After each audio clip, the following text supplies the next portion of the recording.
Good evening, everyone, and welcome to the March 2024 Ordinary Council meeting.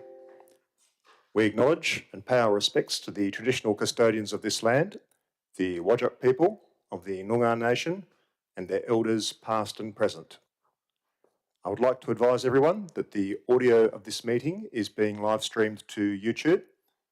I request everyone to please turn off your mobile phones.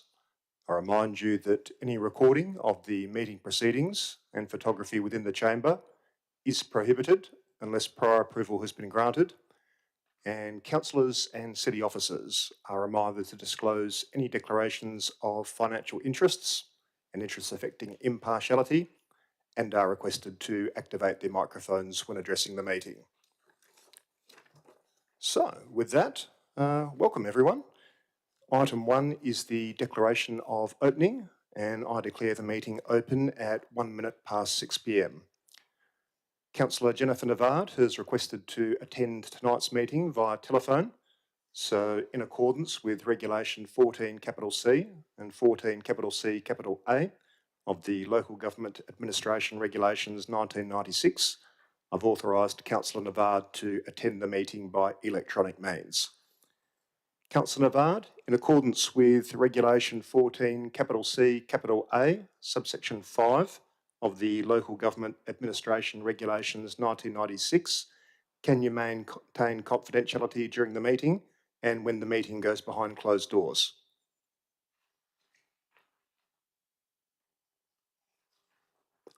Councillor Navard, are you there? Houston, we may have a problem. All right.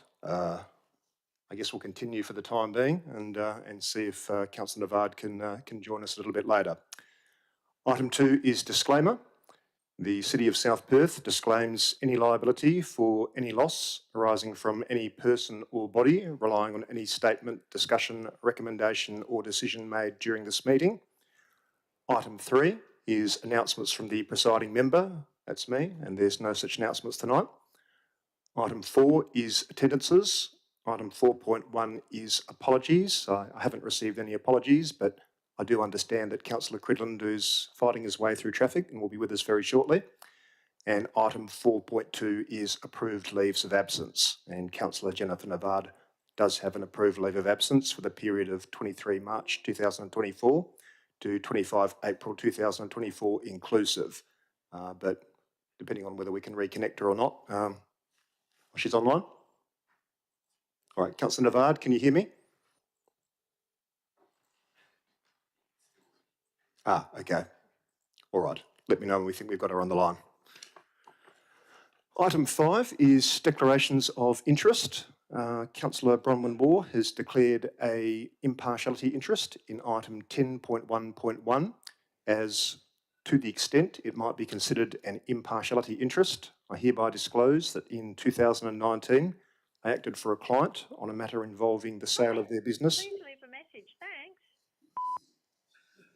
All right, I'm going to take it that Councillor Navard isn't with us for the time being. Getting back to the declaration of impartiality interest from Councillor Councillor Moore, I hereby disclose that in 2019, I acted for a client on a matter involving the sale of their business to Amana Living, and the firm of which I am a director advised a local government in respect of a matter involving Amana Living. CEO Mike Bradford has declared an impartiality interest in item 14.1 as the report relates to me, and Director of Corporate Services Gary Adams has declared an impartiality interest in item 14.1 as the report relates to me. Councillors, does anyone have any other declarations of interest that they'd like to declare? Mr. Adams. A financial interest. Okay, so we'll cross that out. And have we got that? So it's an impartiality interest for Mr. Bradford and a financial interest for Mr. Adams. Outstanding. Okay. Councillors, any other declarations of interest that anyone wishes to make this evening? I'm going to take that as a no. Okay. Item 6 is public question time. Item 6.1 is responses to previous questions taken on notice. That's nil. Item 6.2 is public question time. And I now open public question time at 5 minutes past 6 p.m. We have received 4 written submissions prior to tonight's meeting. So I'd like to begin by inviting Mr. Bill Gleeson of South Perth, if you'd like to come to the microphone, and we look forward to your questions.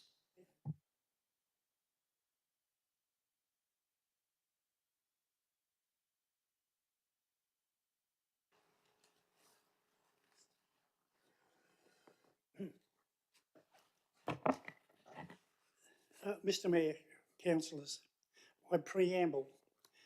It would be a brave elected member to tell all sporting clubs within the city of South Perth to take down their honour boards because the public cannot see them. My first question, Mr Mayor.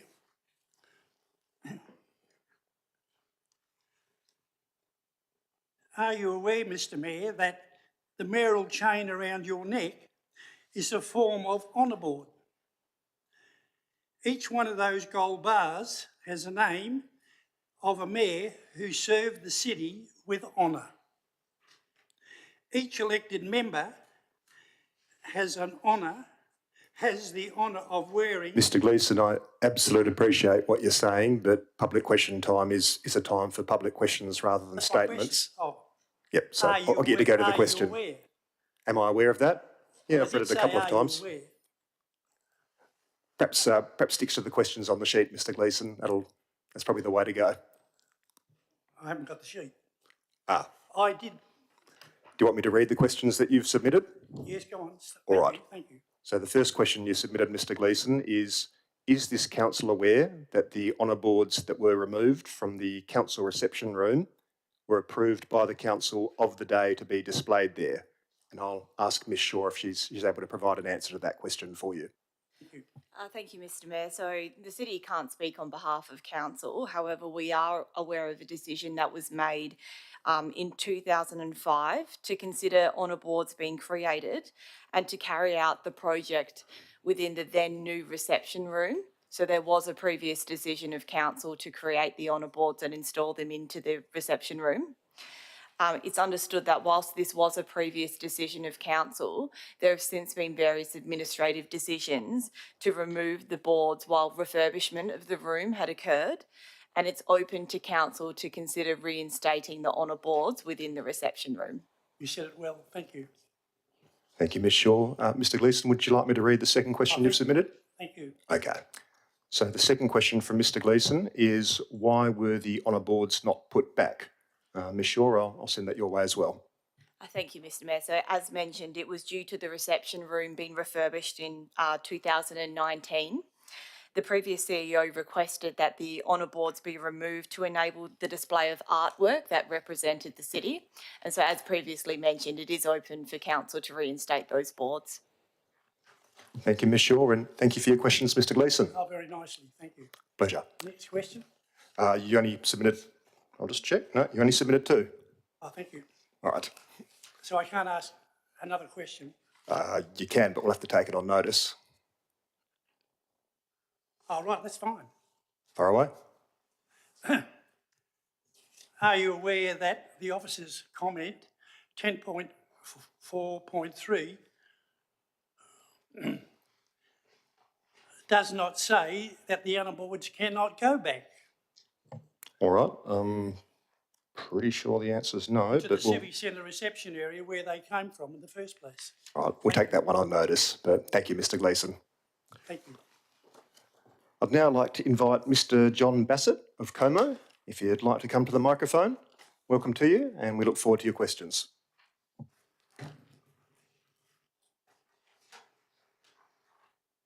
As I have two questions, should we just roll straight through or answer one at a time? Perhaps if you just ask the first one, and I'll direct that to Ms. Amprimo for an answer, and then you can ask the second one, and we'll do the same thing with that. Okay. At the electors' general meeting in February, motion 3 required council provide a report to the March meeting that in part established a project outline and timeline for the review of the urban forest strategy. The report provided at this meeting may be seen to establish a project outline, but does not provide a timeline. In the motion, the term urgency was used, and Yet the reference to the report to the stakeholder engagement process will be held over an extended period, which suggests to me that council is obfuscating. So my first question is, when will council provide a clear timeline to the establishment of an updated urban forest strategy? Thank you very much. Ms Ambrema? Thank you, Mr Mayor. The stakeholder engagement plan is in the process of being developed, and once we have this plan finalised, we will confirm the timeline and make it publicly available along with the process for stakeholder engagement. Thank you, Ms Ambrema. And your second question, Mr Bassett? So in the absence of an updated urban forest strategy, does the 2018 to 2023 strategy carry over until the new strategy is ratified? Thank you. Ms Ambrema? Yeah, thank you, Mr Mayor. Whilst the urban forest strategy has a notional date of 2018 to 2023, the city continues to enhance the urban forest.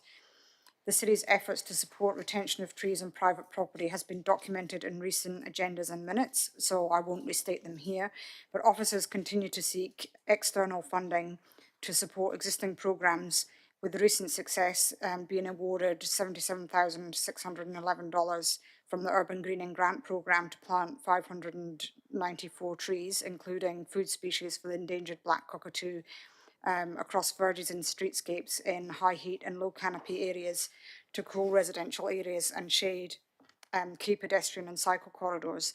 These will be planted as part of the upcoming winter planting season. The city has also secured $602,351 through the DBCA Swan Canning River Park Forest Urban Forest Programme for the Hurlingham Living Stream project, which will be delivered over the 2024-25 and 25-26 financial years. There's also several initiatives that the city continues to deliver on its own managed land through its own work and partnerships with other entities. In the current financial year, these include incorporating 240 new trees as part of the Bill Graydon Reserve upgrade project, supporting community planting programmes, the residential tree programme where approximately 500 trees were issued to residents, the annual natural areas planting programme, which consists of around 45,000 tube stock, including 500 trees, and the annual street tree and open space planting programme, which has around 1,000 trees. Thank you. Thank you, Ms Ambrema, and thank you, Mr Bassett, for your questions. I'd now like to invite Mr Barry Drake of South Perth. Welcome. You'd like to come to the microphone, and we look forward to your questions.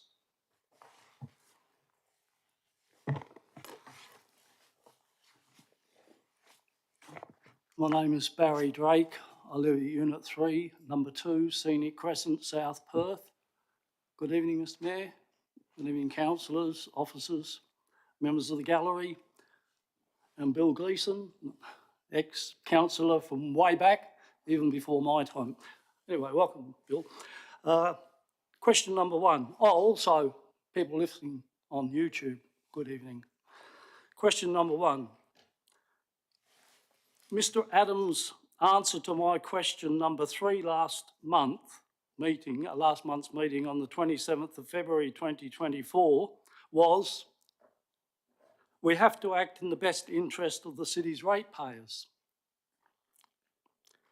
2 officers of the city on 2 separate times in May 2022 told me that the network charge for underground power for my properties in the project area would be $63,338. When I received my rates notice in August 2022, I found that the city had charged me $99,100. I'm a South Perth ratepayer. Is that an example of acting in the best interest of a ratepayer? Thank you, Mr Drake. Mr Adams. Yes, Mr Drake, I would say that providing underground power and imposing equitable charges on those who benefit from it is in the best interest of ratepayers. As per the multiple previous responses I've given you, you've been charged correctly and in accordance with the council resolution. Thank you, Mr Adams. Your second question, please, Mr Drake. Question number 2. Last year, the council voted to spend $50,000 of ratepayers' money on a study to determine if sporting fields could be developed on Sir James Mitchell Park, foreshore. If the area is found to be an Aboriginal sacred site, will the city be refunded the $50,000? Thank you. Mr Adams? Oh, my bad. Ms Shaw? Thank you, Mr Mayor. No. Thank you, Ms Shaw. And your final question, please, Mr Drake? Bit of a waste of $50,000, isn't it? Mr Anyway, Drake, question we've been number- through this. Just on question to number question three. 3. Thank you. Question number 3, Mr Mayor. If sporting facilities are developed on Sir James Mitchell Park, will dog owners still be able to exercise their dogs at any time of the day or night in the current designated dog exercise area? Thank you. Ms Shaw? Thank you, Mr Mayor. Yes, except on the sports spaces whilst games are being played. Thank you, Ms Shaw. And thank you, Mr Drake, for the questions. Thank you. I'd now like to invite Ms Kathy Lees of South Perth. If you'd like to come to the microphone, welcome to you, and we look forward to your questions.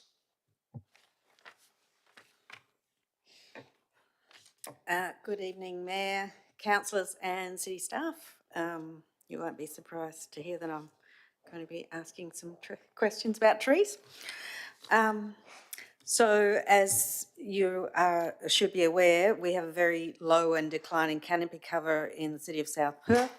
City's Urban Forest Strategy 2018-2023, which was already referred to in an earlier question, has a target to maintain current canopy coverage at 20%, so that would have been in 2018, with no net loss. And the WA Local Government Association last year adopted an urban forest advocacy position with a target of 30% by 2040. Yet in South Perth in 2020, the canopy cover was sitting at only 17%, and it is no doubt much lower than this now, with the ongoing clearing of private land for development and tree deaths as a result of polyphagous shot hole borer and heat stress over this recent bout of heat waves we've had. So with this urgent issue in mind, motion 3... Ms Lees, just before you continue, I do notice that although you've filled in the form and said this is one question, I do notice that you actually ask 3 separate questions in that first question.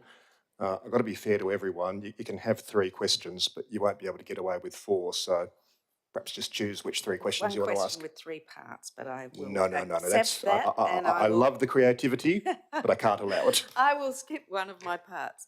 Okay, so with this in mind, motion 3 at the electors meeting sought the prioritisation of the 2018 to 2023 Urban Forest Strategy and asked for a project outline and timeline to be presented to the council. The project outline and timeline are not provided in the officer's comments in item 10.4.3. So my first question is, can the city advise, has a project plan for the review been approved by the CEO? And if so, can the key elements of it be presented in a report to the council or made available to the public on the city's website? Thank you. Ms Amprima? The answer to that question is no. Thank you, Ms Amprima. Your second question, Ms Lees? No project plan. No. No, the answer to your question is, your question was, has the project plan been reviewed and approved by the CEO? The answer to that question is no. No, and it's not available to the public. Okay. What is the anticipated timing of commencement of community engagement and of finalisation of a draft strategy or for council approval? Thank you. Ms Amprima? So the engagement consultant is expected to be appointed within around a month, so I'd anticipate by the end of April. Once this has occurred, they'll be required to provide detailed engagement process and associated timeframes. Overall, the project is seeking to have an urban forest and natural environment strategy finally adopted by council, so that funding for any actions can be included in the 25-26 budget considerations. Thank you, Ms Amprimo. And your final question, Ms Lees? So sorry, when will it be presented to council, roughly? For the 2020? In time for council to consider the funding of any actions in the 25-26 annual budget. 25, 26, okay. Okay, and question 3. So motion 13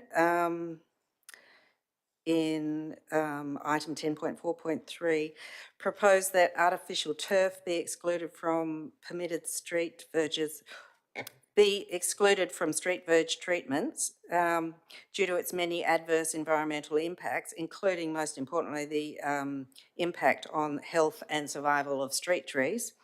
The officer's comment in item 10.4.3 indicated that artificial turf is not approved as a treatment and the city has no record of ever granting permission for artificial turf. So can the city please advise if it will seek the removal of artificial turf that has been installed on numerous street verges without approval? A number of these which have been reported on the city's customer request system without response. And giving priority to those cases where the artificial turf surrounds the base of street trees and is highly likely to lead to the death of these street trees, which are valuable city assets. Thank you. Ms Amprimo? Yeah, thank you, Mr Mayor. The city doesn't have a dedicated resource to seek out and proactively enforce non-compliance, but does seek to resolve an issue with a resident when it has brought to their attention. Okay. Thank you, Ms Amprimo, and thank you, Ms Lees, for the questions. Thank you. So I'm just going to check with governance whether there's any late questions in the tray. No, there's not. Okay. In that case, I now close public question time at 6:22 p.m. That brings us to item 7, which is confirmation of minutes and notes. Item 7.1 is minutes. Item 7.1.1 is the ordinary council meeting held 27 February 2024. So I'm about to seek a mover and a seconder for a motion that the minutes of the ordinary council meeting held 27 February 2024 be taken as read and confirmed as a true and correct record. Could I have a mover, please? Councillor Coveney, thank you. A seconder? Councillor D'Souza, thank you. Councillors, please cast your votes.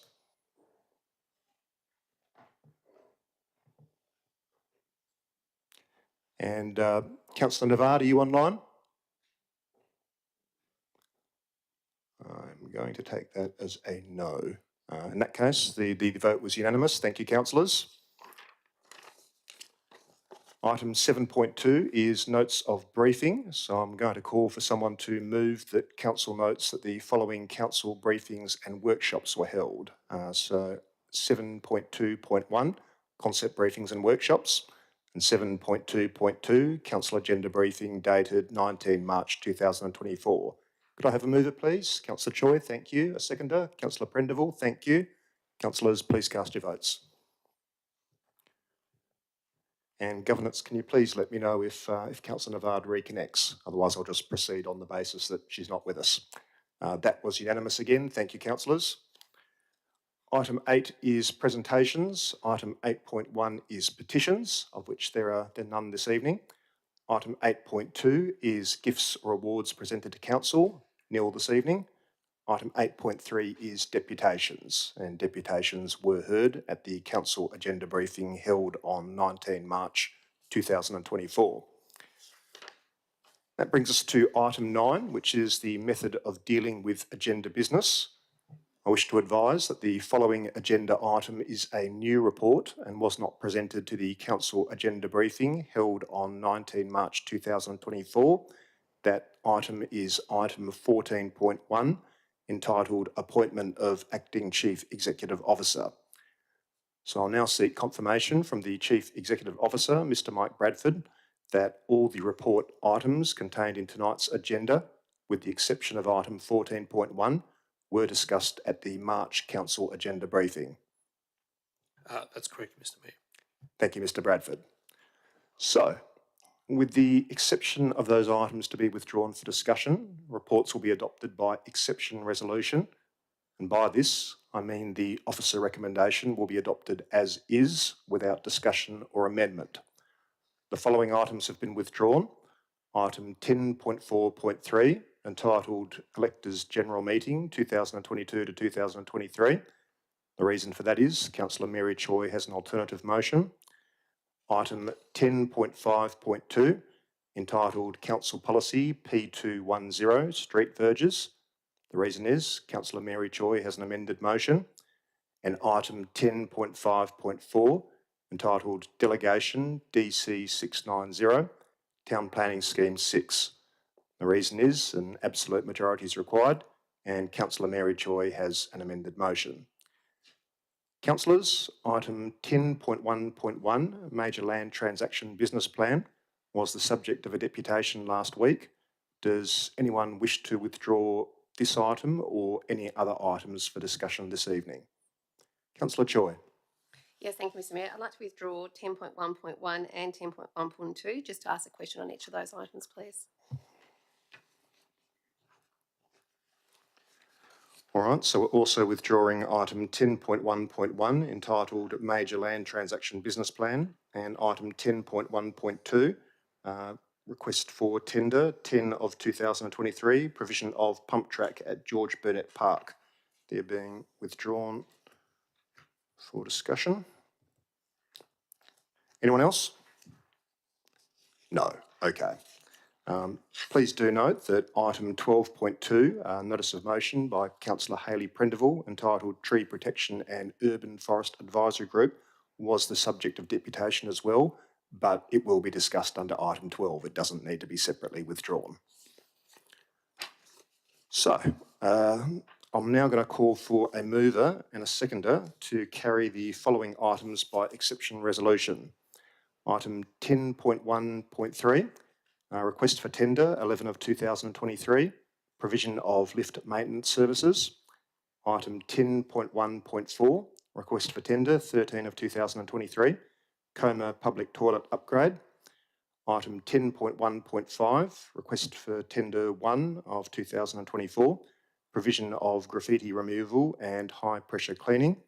Item 10.3.1, proposed outbuilding, lot 100, number 20 Clydesdale Street, Neil McDougall Park, Como.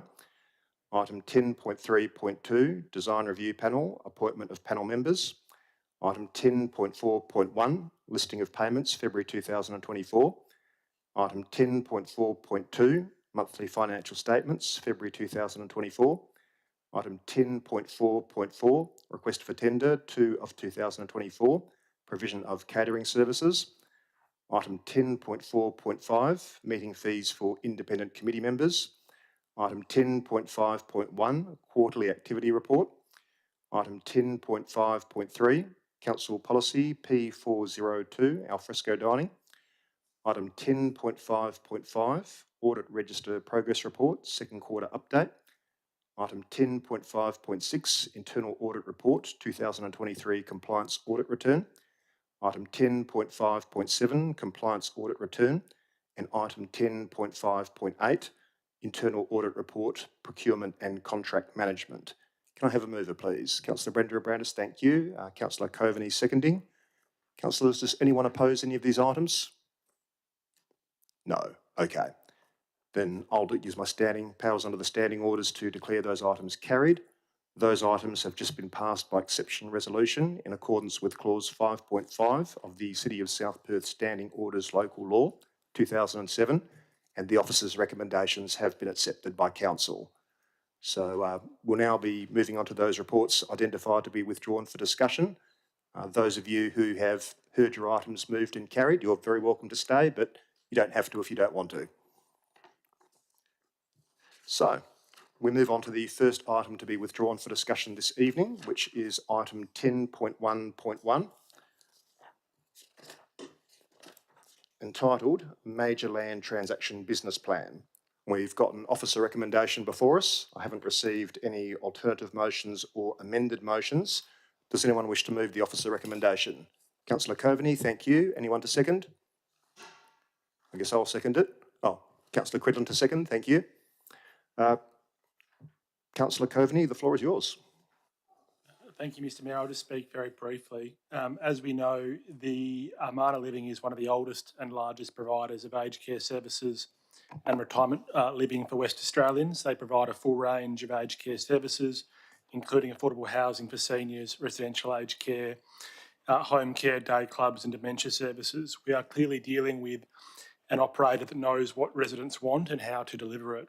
We heard from Peter Quinn, the president of the Collier Park Village Residents Committee, late last year when he made a deputation, and also today via email when he described them as the perfect fit. I'd just like to commend both the city and Armada Living for taking the residents on the journey they have. This transaction is not only financially sensible, but it's also socially acceptable. So I'd urge all councillors to support this motion. Thank you. Thank you, Councillor Coveney. Councillor Cridland, you're the seconder. Floor is yours. Thank you, Mr. Mayor.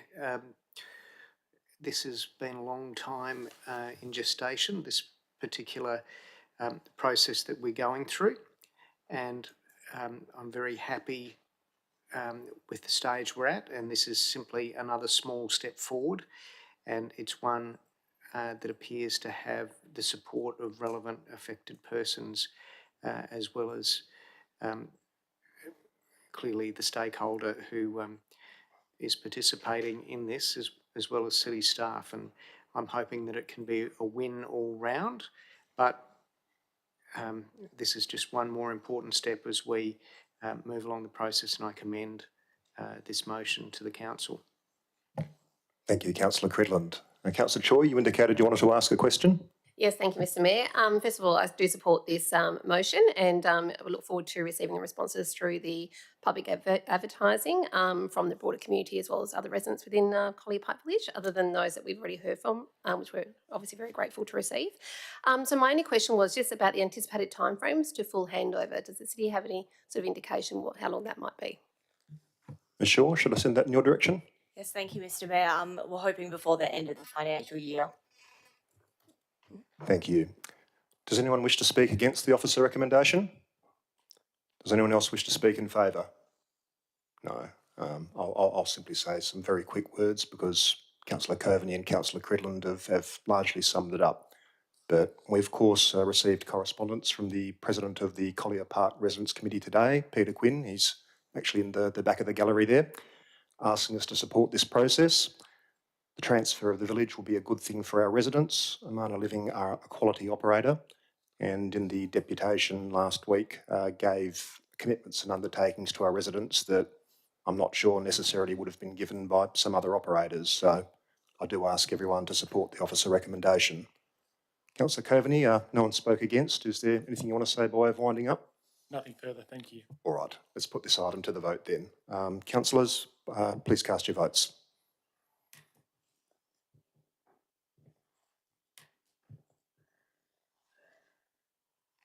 And that was unanimous. Thank you, councillors.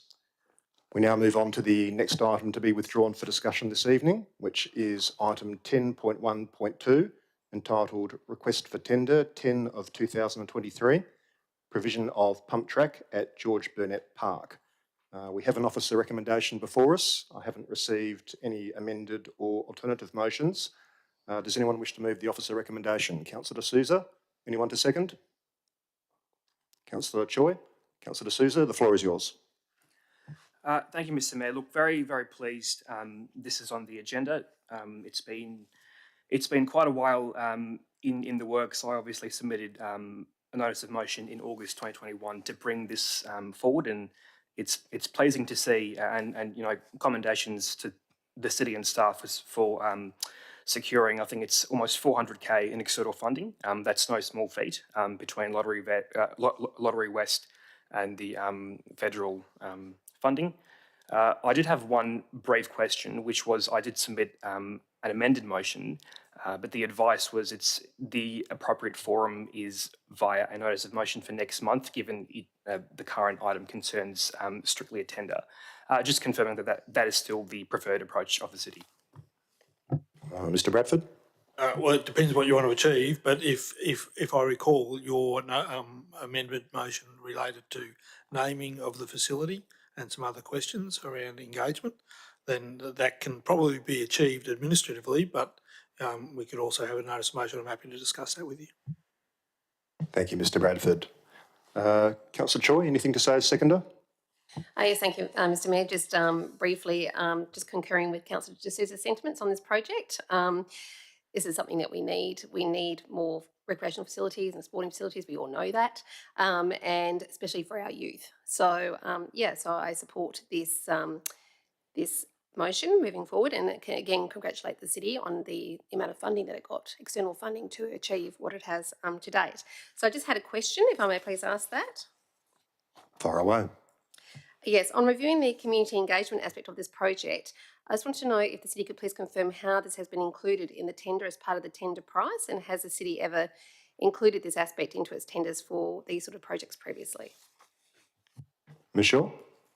Thank you, Mr Mayor. I can't speak to the specifics because it's contained within the confidential attachment, but it has been included in the qualitative criteria contained within the tender. We have taken that approach in the past with different tenders that we've undertaken. And to provide a broad summary, effectively the successful tenderer will be required to liaise with the community on the concept design that they've prepared and seek feedback from the community on that concept, as well as take on board any suggestions and feedback from the community in formulating the final design. Thank you, Ms. Shaw. Mr. Bradford? I might add that I'd encourage councillors to have a look at the website of the preferred tenderer, and one of the reasons why community engagement is included in a tender like this is they are experts in engaging the target community of users, and that engagement is critical to the design process, and so that's important. But have a look at their website. They have a pretty good track record of delivering these sorts of projects. Thank you, Mr. Bradford. Councillors, does anyone wish to speak against the officer recommendation? No. Does anyone else wish to speak in favour? No. Well, there being no debate, no need for Councillor De Souza to wind up. I'll simply put this item to the vote.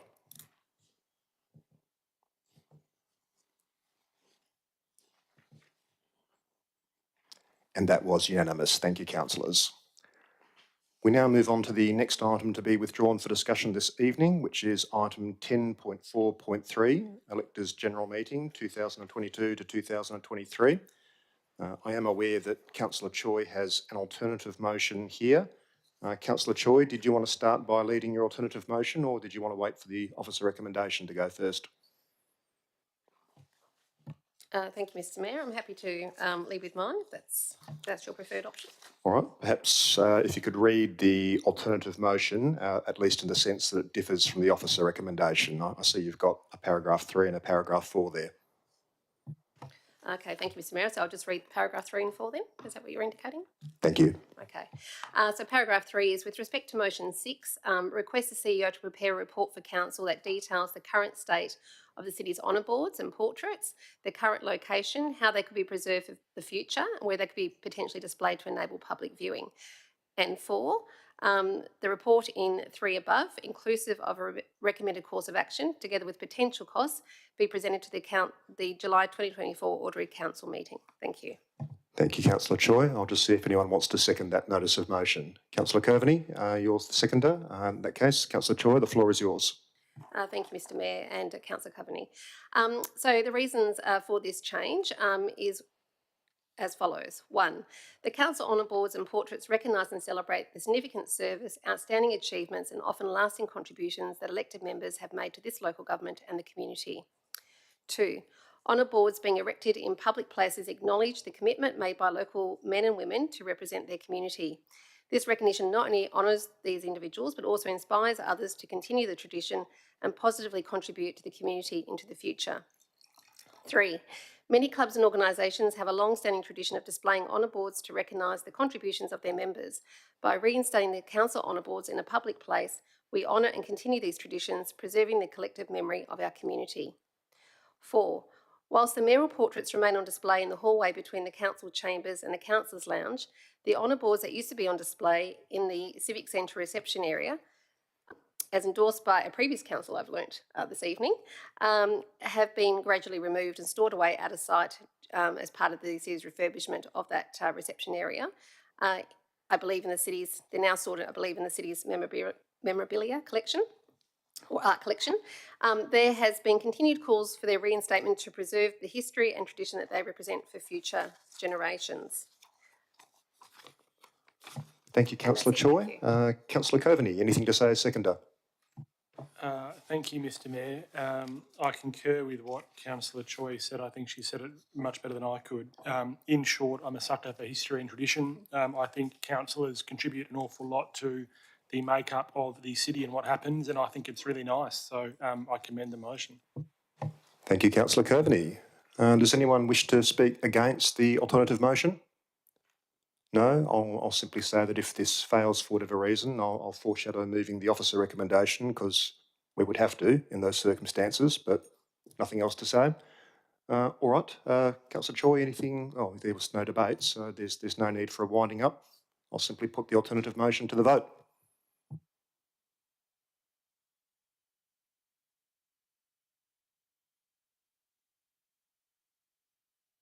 And that was unanimous. Thank you, councillors. And Mr Gleeson. We'll now move on to the next item to be withdrawn for discussion this evening, which is item 10.5.2, entitled Council Policy P210, Street Verges. We do have an amended motion from Councillor Choi. We will need someone to move the officer recommendation if we're going to get to the amended motion. So we have an officer and a committee recommendation in front of us. Does anyone wish to move the officer and committee recommendation? I guess Councillor D'Souza was first there, and seconded by Councillor Prendeville. Councillor D'Souza, the floor is yours. Nothing further to add, Mr Mayor, just for Councillor Choi to move her motion. All right. Councillor Prendeville, anything to say as seconder? No? Councillor Choi, did you wish to move your amended motion at this time? Yes, thank you, Mr Mayor. All right. If you could read what your amended motion is, please. Thank you. That Council adopts amended Council Policy P210, Street Verges, as contained in Attachment A, subject to replacing Canning Bridge Activity Centre Plan area with the district. All right. Thank you, Councillor Choi. We'll just see if anyone wants to second that amended motion. Does anyone wish to second Councillor Choi's amended motion? Councillor Brenda Brandis, Councillor Choi, the floor is yours. Thank you, Mr Mayor, and thank you to Councillor Brenda Brandis. So my reasons for changing the area in the proposed policy is as follows. 1. Sections 5.3.3 and 5.3.4 of the State Planning Policy 7.3, Residential Design Codes Volume 1, refers to design principles for parking and to the use of existing car bays on and off street for developments. Whilst it states that car parking is to be provided on-site as the deemed to comply criteria, it also enables a design principle assessment for car parking off-site where it is not proposed on-site. Design principle P3.3 specifically can be used to justify the use of not just existing on-street bays to support a development, but also for a developer to propose constructed bays within the verge to service the development. It is understood that the city has on around, I'm not sure how many occasions, I did have 3, but I believe that's actually not, they're not actually monitored the numbers in terms of volume 1, so I'll just change that to has on occasions approved the use of verge space for car parking under delegation. Council hence needs to decide whether street verges are something they believe the community values and that they want protected into the future from development. 2. Section 3.9 of the State Planning Policy 7.3 Residential Design Codes Volume 2 refers to design guidelines for parking for apartment developments, which, unlike Volume 1, does not explicitly specify that car parking must be located on site.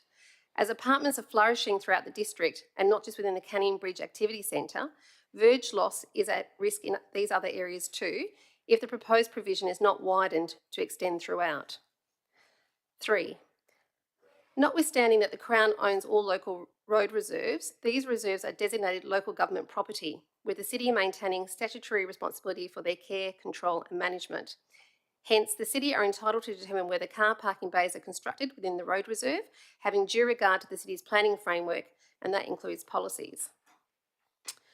4. Street verges are an important community amenity. Streetscapes not only provide aesthetic value, but also carry numerous environmental benefits and aid in stormwater management.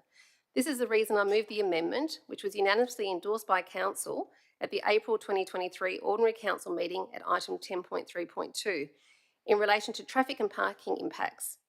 to include a review of all street verges in the district and not just for the Canning Bridge Activity Centre plan area. So I ask the council to please consider that in light of their decision on this item tonight. And I'll leave it there. Thanks, Mr Mayor. Thank you, Councillor Choi. Councillor Brenda Brandis, anything to say as seconder? Yes, thank you, Mr Mayor. I think this amendment is actually quite important, very critical with regard to transparency. So not only is this appropriate for the Canning Bridge Activity Centre, but it is actually also important for the entire district. The concerns are with regard to verges, the use of those verges, and we do need to understand the transparency when those verges are going to be used for subsequent car parking space. The verges are very important to the residents and will become more so critical as we increase the density around the city, and we can see that happening, weekly, monthly. So the amenity that is provided with those verges, including trees, including the community using those spaces, are quite important. So I think it's very important that we actually do include the district and not only consider the Canning Bridge Activity Centre plan area. Thank you. Thank you, Councillor Brenda Brandis. Councillors, does anyone wish to speak against the amended motion? Councillor Cridland.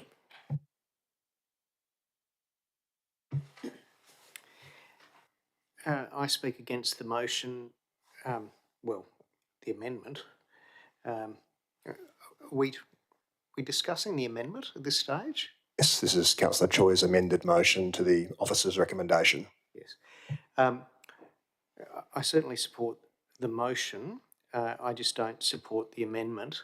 I support the goal that is sought to be achieved, which is the maintenance of the public realm for the public and for trees, and to avoid the transfer of the public realm to developers' profits. Now, where have we had this as an issue? We've had this as an issue in the Canning Bridge Activity Centre.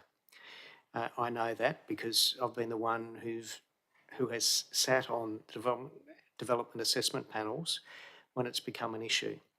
And in that area, which is dealt with under a different planning framework to most of the rest of the city, there is very little impediment to a developer seeking to maximise the development potential of their lot by using off-site locations for their on-site parking requirements.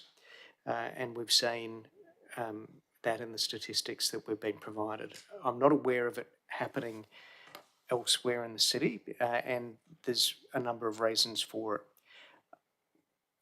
I've spoken vigorously against it at the DAP, and I'm hopeful that they have got some understanding. I think they have, because they seem to be approving it less now. But what this change will do is it will water down the impact of the policy as it applies to Canning Bridge, because Canning Bridge is the area where there is no express rule against using verges for this, which makes them open. And this policy says, well, you can't do it in Canning Bridge. Volume 2 already says that they should be providing parking on site. So it's generally not an issue in the rest of the city. So I think we're actually watering down the protection for the area that needs it most. And that's my fear. I think we're all aimed at the same result, but I just think this might shoot us in the foot when it comes to DAP. Thank you, Councillor Cridland. Councillors, Councillor Brenda Brandis, you've spoken as seconder of the amended motion. You're asking a question? Yes, thank you, Mr Mayor. Just with regard to this incident, with regard to the verges being utilised, in the last 12 to 18 months, did we have an instance in the Mill Point ward from memory with regard to this being an issue? Ms Shaw? Thank you, Mr Mayor. Not that I'm aware of. We did a review to see where we had any examples. My understanding is that in addition to those that are outlined within the report for the Canning Bridge Activity Centre Plan area, the only other instances that we had was one within Lamb Street, Forest Street, sorry, and one where it was on Dyson Street for a childcare premises that was using existing on-street bays, so they weren't proposing to construct additional car parking bays. Thank you, Ms Shaw. Councillors, is there anyone who wishes to speak in favour of the amended motion? No? Is there anyone else who wishes to speak against? By all means.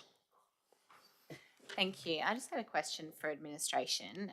Just some clarification around their opinions on if this policy can be properly applied to the areas outside the Canning Bridge Activity Centre, and any sort of impact of this policy on the rest of the district. Obviously, be good to get their opinion on the amendment. Thank you. Ms Shaw? Thank you, Mr Mayor. It can, and the reason being is because local planning policies typically deal with development on private property, whereas council policies, and in this instance one that applies to the verge area, is for land that's under the care and control of the local government. So what would happen is an application would come in for development on private property, and if the developer proposed to use the verge area for, say, visitors' car parking bays, the JDAP or another decision maker could approve that development. However, when the developer then sought approval from the local government to construct those bays within the verge area, the city could block that application under this policy. But what would then happen is there would be a shortfall of car parking bays associated with that development. So the reason that the city had proposed that it only apply to the Canning Bridge Activity Centre Plan area was for two reasons. The first of all was that this report was in response to a notice of motion that dealt specifically with the Canning Bridge Activity Centre Plan area. And the second is for the reasons that are outlined in the report. In that volume 1 of the R codes that largely applies to the rest of the district does provide a design principle assessment that enables consideration for use of the verge area for car parking. And so if council was to adopt a council policy that blocked the use of the verge, it can do that, but it would be inconsistent with what's currently provided for under volume 1 of the R codes. The majority of the rest of the district is low density outside of the structure plan areas. And so in terms of the likelihood of needing verge space for car parking bays, it's quite low because you can typically contain that on site. The only instances where we would typically see the need for the use of the bay, and that's in the two examples that have happened that I'm aware of to date, the first being Dyson Street, which is for a child daycare centre. Council has since adopted a policy that provides for all car parking to be contained on site for those uses, so commercial type uses. There's a separate non-residential car parking policy being advertised at the moment that provides for car parking bays on site. The second one that I mentioned on Forest Street was for an educational establishment for a kindergarten.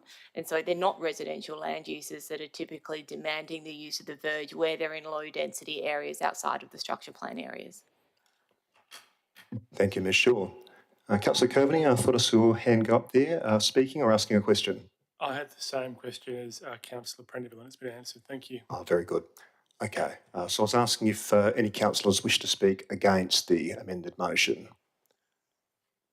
I might say a couple of words, and I find myself in agreement with Councillor Credland. When I saw this item on the agenda last week, I think I had much the same thought as Councillor Choi. You know, why shouldn't this apply to the district? Wouldn't that be a good thing? And then I started reading through the report, and that question gets answered about 2/5 of the way down page 71. I'm going to have a crack at summarising those reasons, but I will ask Ms Shaw to correct me if I've misunderstood those reasons. So, as I understand it, we do want to protect council verges. We don't want to have shortfalls of parking on site in developments within the city of South Perth. But the reason why the Canning Bridge Activity Centre area is special is because the Canning Bridge Activity Centre plan requires development applications to be assessed under Volume 2 of the R codes, Why is volume 2 of the R code special? Well, it doesn't explicitly specify that car parking must be located on site, and that makes it different from applications assessed under volume 1 of the R codes. Because development applications being assessed under volume 2 of the R codes are not expressly required to contain all of the requisite car parking bays on site, then there is a need for a policy to fill that existing gap in the assessment framework. That gap doesn't exist where development applications are assessed under volume 1 of the R codes. The deemed to comply criteria of volume 1 of the R codes requires car parking to be located on site, but where the deemed to comply criteria are not satisfied in a development application being assessed under volume 1 of the R codes, the approval of the city is required to construct bays within the verge area. So if I've understood that correctly, this policy is only really going to be useful in the areas of the city where development applications are going to be assessed under volume 2 of the R codes, which I understand is pretty much the Canning Bridge Activity Centre area. So I do find myself in agreement with Councillor Cridland that passing this amendment may have the unintended effect of watering down the policy vis-a-vis the Canning Bridge Activity Centre area, which is really the only place where it's needed. But with that, I'll invite Ms Shaw to let us know if I've misunderstood anything or if there's anything else that council should be aware of vis-a-vis the proposed amendment. Thank you, Mr Mayor. Yes, that's generally correct. So if council was to adopt the policy with the amendment and have it apply to the district, it would just mean that if we did receive an application for constructed bays within the verge, that we would refuse that application in accordance with the policy. However, as I mentioned earlier, given volume 1 provides for a design principle assessment to enable the use of the verge, it wouldn't otherwise stop a JDAP or another decision-making body approving the development on the assumption that it's using the verge area for visitors' car parking bays and the like. Thank you, Ms Shaw. Councillor D'Souza, speaking for or against or asking a question? Mr Mayor. Is it foreseeable within the city, outside the Canning Bridge precinct, that there would be any DAs come in which would fall within volume 2 of the R codes? Ms Shaw? Thank you, Mr Mayor. It is possible, but I don't have the scheme map in front of me. So it would depend if there are multiple dwelling applications that are received. But the majority of the rest of the district outside of the activity centre plan areas under the new scheme is R30 or below. It's unlikely that we would receive any multiple dwelling applications outside of the structure plan areas. Thank you, Ms Shaw. Councillors, is there anyone who would like to speak either for or against the amended motion? Hasn't already spoken. Councillor D'Souza? I'll briefly speak in favour. I'm not sure if it will necessarily achieve what Councillor Choi hopes, but I don't also think it's going to water down what's already been protected through the scheme in the Canning Bridge precinct. I think we, as a city, have to be aware that we are densifying, and that densification will eventually go beyond the precincts we've earmarked for densification. So having something like this, this additional level of planning protection, I think is a good move. Thank you, Councillor D'Souza. Anyone else wishes to speak, who either for or against, who hasn't already spoken? Councillor Coveney. I'd just like to indicate that I'm against, Mr Mayor, for the reasons outlined by Councillor Cridland in terms of potentially watering down, and also the reasons outlined by yourself, Mr Mayor, and confirmed by Ms Shaw in relation to it not really being applicable to anywhere outside of the Canning Bridge Activity Centre plan. So I'll be voting against. Thanks. Thank you, Councillor Coveney. Anyone else to speak either for or against? Councillor Brenda Abrandis, a question? Yep, thank you, Mr Mayor. A question, just with regard to the comments around watering down. So if this amendment was to proceed, it would actually cover the district, but also that would still include the Canning Bridge Activity Centre plan area.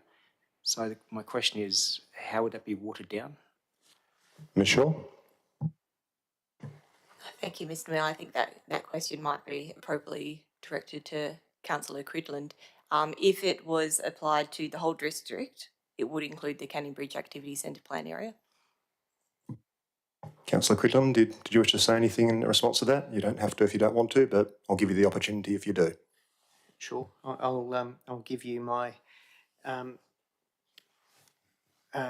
gut feel, which is what it is as a, I don't know, the equal longest standing member of the DAPS in WA, and that is that if you've got a rule or a policy that relates specifically to an area or a type of development, it's much more difficult for the Development Assessment Panel to ignore it than it is for them to deal with a general policy, which is much more easily not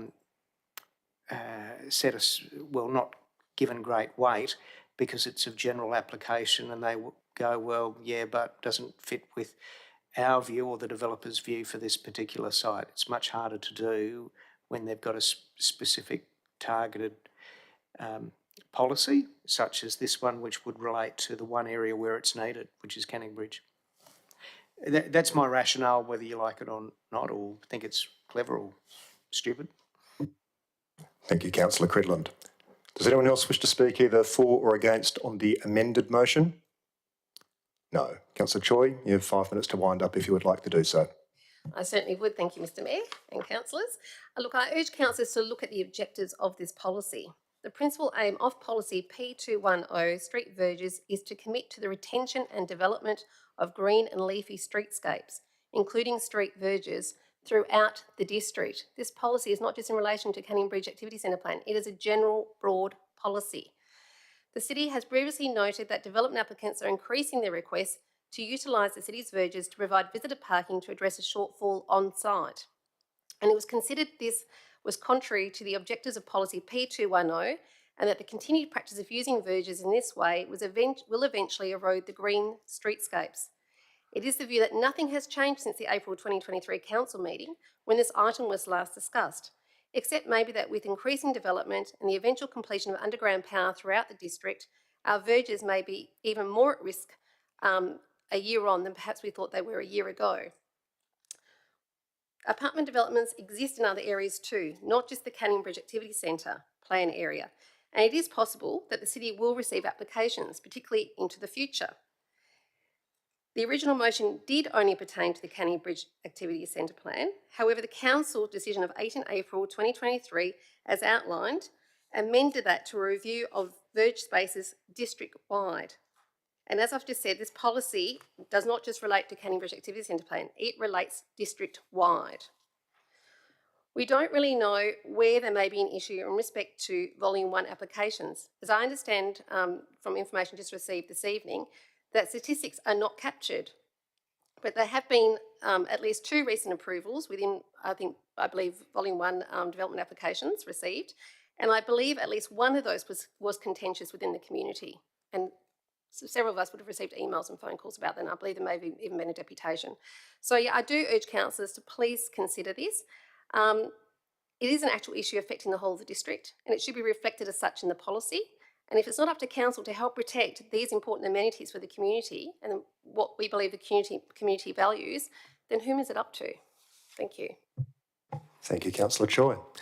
So I'm now putting the amended motion to the vote, where we're not voting on the substantive motion yet. We're voting on whether or not Councillor Choi's amended motion gets up. Councillors, please cast your votes.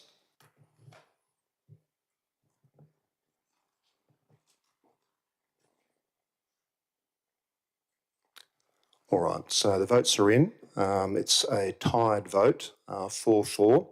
That means that this doesn't require an absolute majority, does it? No. That means that I need to use my casting vote in these circumstances where we're deadlocked, and I vote no. I prefer we go with the officer recommendation. So for the benefit of those who are listening via YouTube, those who voted in favour of Councillor Choi's amended motion were Councillor Choi, Councillor Prendeville, Councillor Brenda Abrandis, Councillor D'Souza, Those who voted against were Councillor Cridland, Councillor Waugh, Councillor Coveney and myself.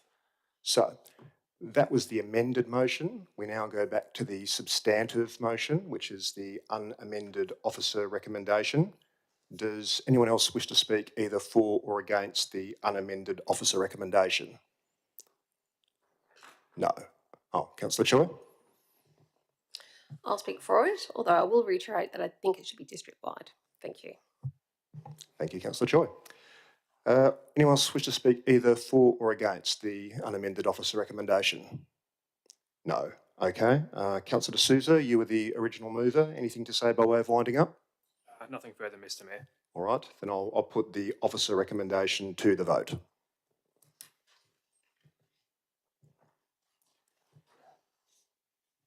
And that was unanimous. Thank you, councillors.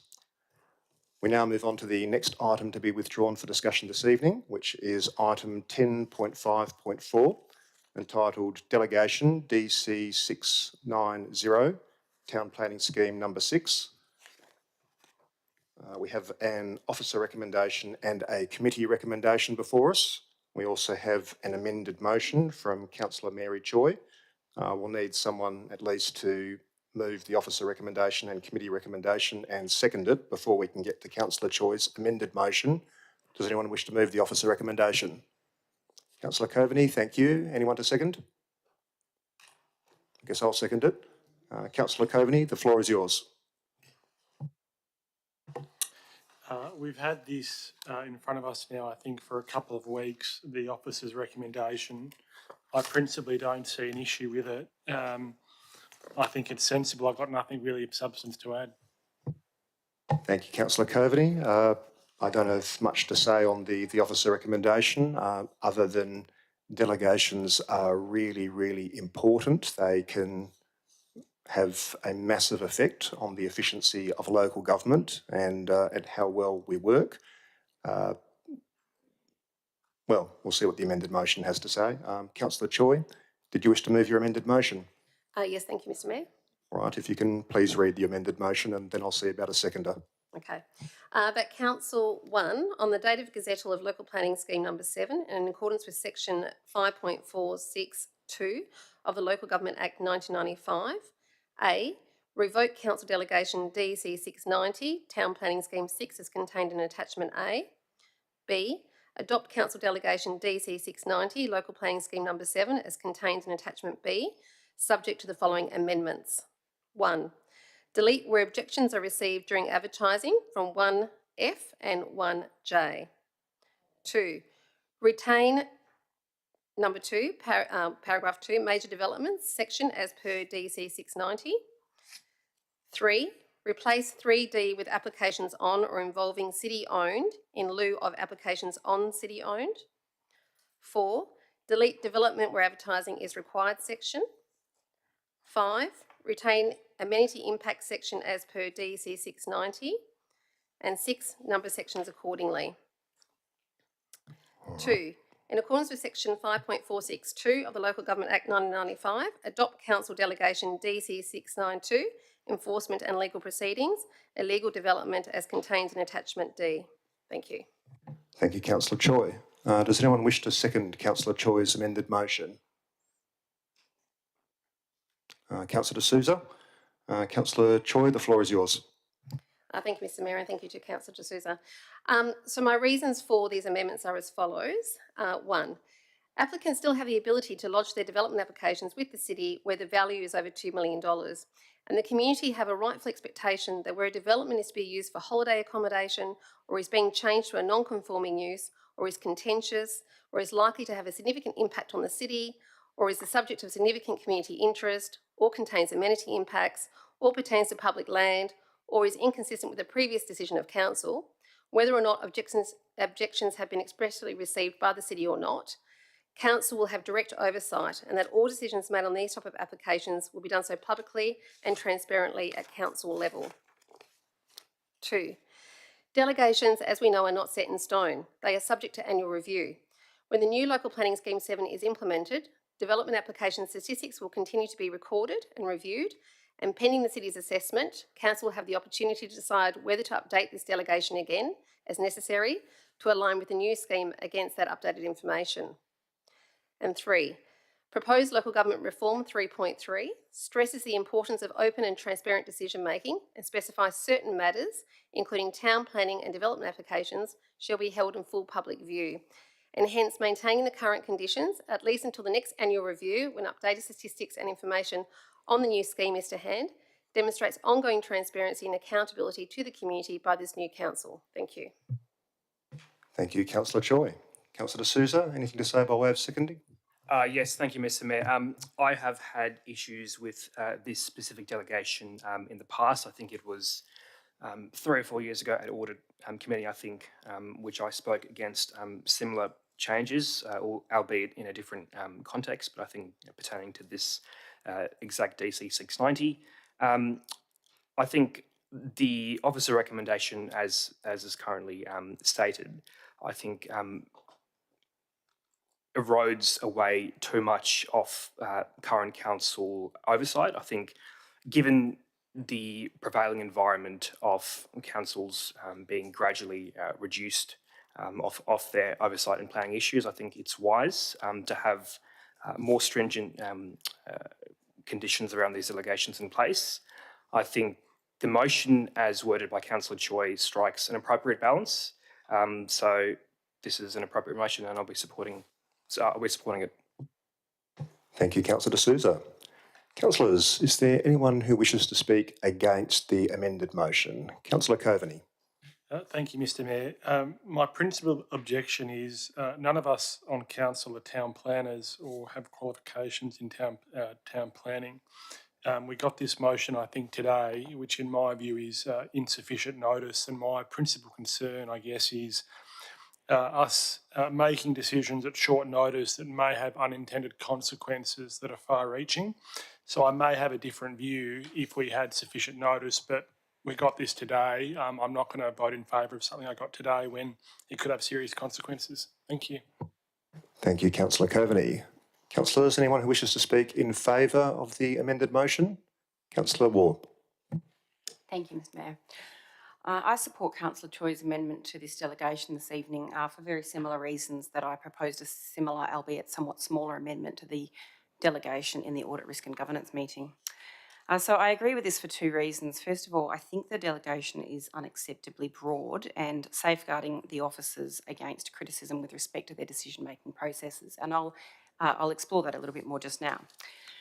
So this delegation extends the delegated authority quite substantially, and I don't see a reason for that at present. And in particular, I am concerned about the proposed new paragraph 4 relating to development where advertising is required. The types of developments that require advertising are usually inconsistent with the locality or have some other feature or scale that cause there to be a need for the public to be notified. Subclause B is unacceptably broad and effectively means that the responsible officer can, in their own opinion, find that a development meets any of those criteria and thereby the application can be dealt with under delegation. I note that some of us have received a few emails in respect to this delegation prior to tonight, and in this regard I am particularly concerned that there may be an unintended consequence that the delegation may have the effect of public perception of a lack of transparency. I also have further concerns that if this is passed, the delegated officers may find themselves under unnecessary scrutiny in the event that a person in the community may feel aggrieved in what ought to be a transparent process, particularly where these types of approvals are required to be transparent by virtue of the requirement to be advertised. So this delegation is beyond what is standard and what I would expect, and it does remain my view that the priority ought to be given to ensuring that our planning framework is reviewed and consistently applied and enforced before extending the delegation that will have the effect of reducing those. Thank you. Thank you, Councillor Waugh. Councillors, is there anyone else who would like to speak against the amended motion? No? Is there anyone else who would like to speak in favour? Councillor Brenda Abrandis. Yep, thank you, Mr. Mayor. I support the amendments proposed by Councillor Choi. For the main part, the second part of this, the major developments, is a concern. We have had issues and of recent times with regard to the public not, with regard to the council obviously not being aware of some of the issues, and some of those issues may be considered in the eyes of the public significant. So if we look at the major developments, it does consider areas that may have a significant impact on the city with regard to non-residential development. It does include residential development with 9 metre height and comprising of 10 or more dwellings. It does consider the composition of a mixture of residential and non-residential components, and also contentious and significant community interest with regard to developments. These major developments are an issue. Removing that from our oversight does not support transparency with regard to the process, and can cause quite a bit of angst with regard to the community, as we've recently seen with regard to some of the developments. So for these reasons, I think this is really appropriate that we don't actually remove some of the components that should be brought to council. I am in support of Councillor Choi's amendment. Thank you. Thank you, Councillor Brenda Abrandis. Ms Shaw, an observation there? Yes, thank you, Mr Mayor.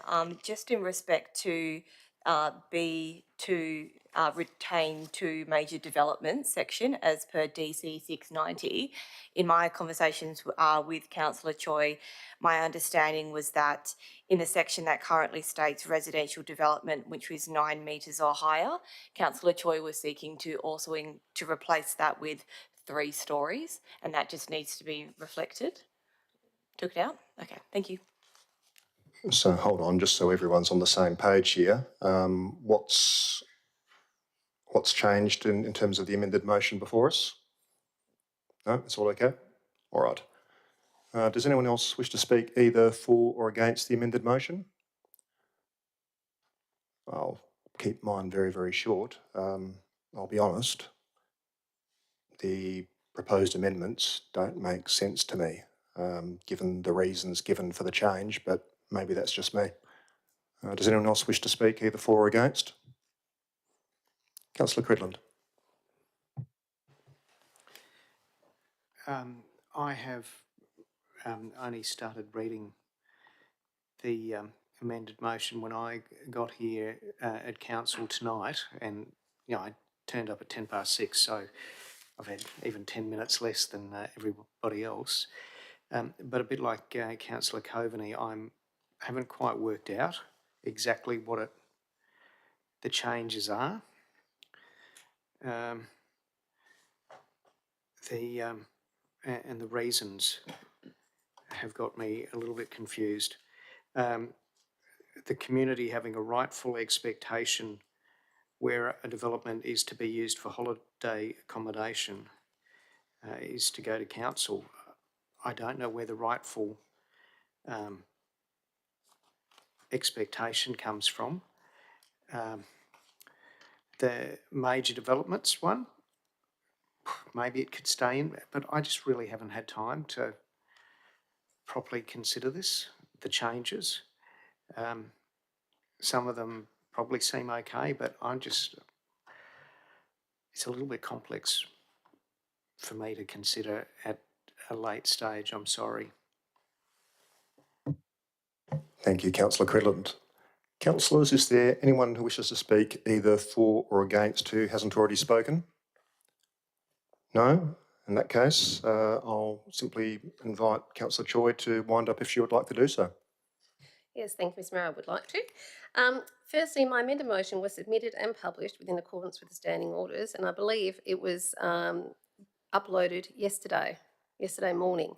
So if elected members don't have sufficient time between the councillor briefing and the ordinary council meeting to review alternatives or amendments, and maybe, I suggest that perhaps the standing orders need to be looked at in terms of those timeframes.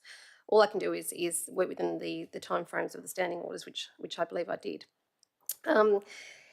Councillors are also elected to do a job, and one of these is not only to delegate appropriately and responsibly, but also to maintain oversight over what our constituents expect us to remain involved with, informed about, and to make decisions on, with reasons included, in a public forum, with deputations possible and questions. allowed and permitted, again, in a public forum. So hence it is my view, it's not only for transparency and accountability reasons, it is also good governance to please review my amendments and to support it. Thank you. Thank you, Councillor Choi. So I'm going to put this item to the vote. It's not the substantive motion. We're voting on Councillor Choi's amended motion and whether that should get up and amend the substantive motion. So just to repeat, we're going to the vote, but it's on Councillor Choi's amended motion, not the substantive motion. Councillors, please cast your votes.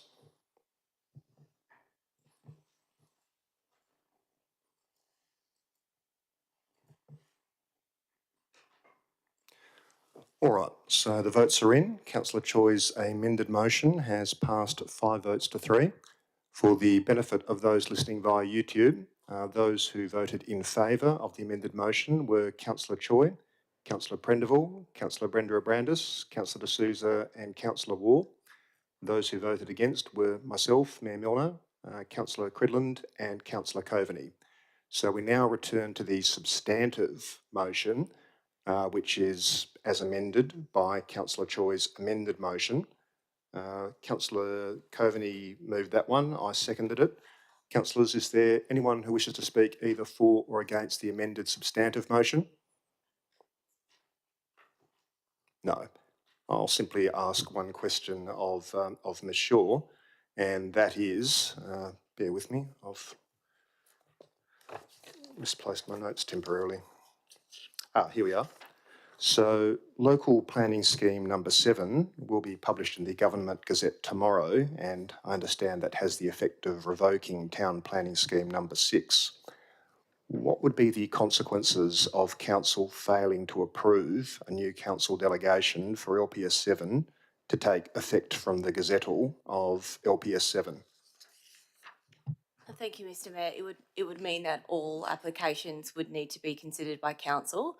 At the moment, we have 56 live applications, and they're at varying degrees in terms of their statutory assessment timeframe. So over the course of the next few months, all of those applications would need to be determined by council. Thank you very much. Councillors, is there anyone else who wishes to speak either for or against? No? In that case, Councillor Coveney, is there anything that you'd like to say by way of winding up? Nothing further. All right. Then I'm going to put the amended substantive motion to the vote. Councillors, please cast your votes.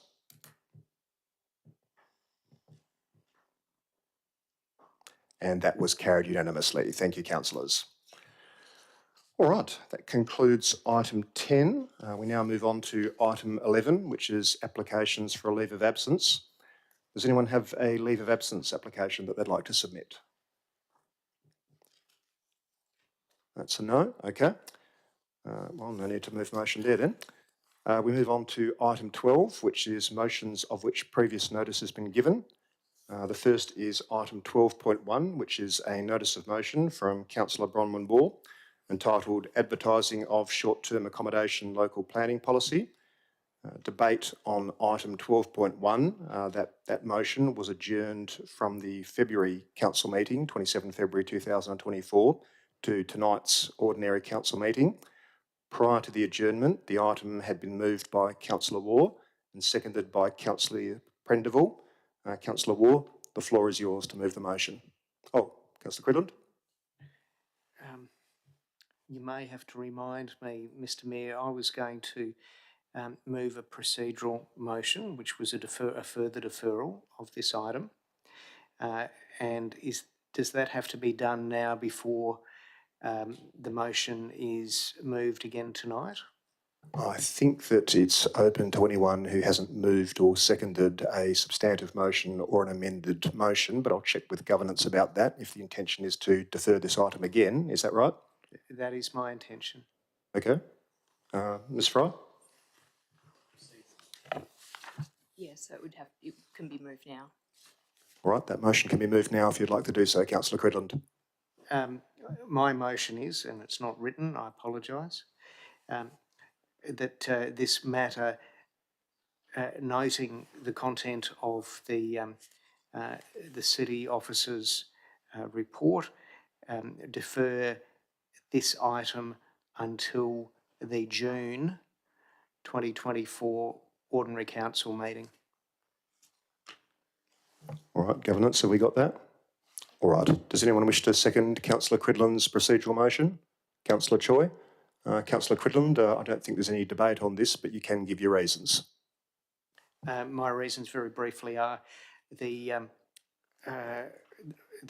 city report suggests that there will be regulations which are relevant to the implementation of this that will be made in June, and that if we wait until then, we may save some resources and time, and that if we wait for the result of that, we may not carry out work that's not needed or that needs to be changed. So this will deal with the advice that we've had to minimise that risk. All right, thank you, Councillor Cridland.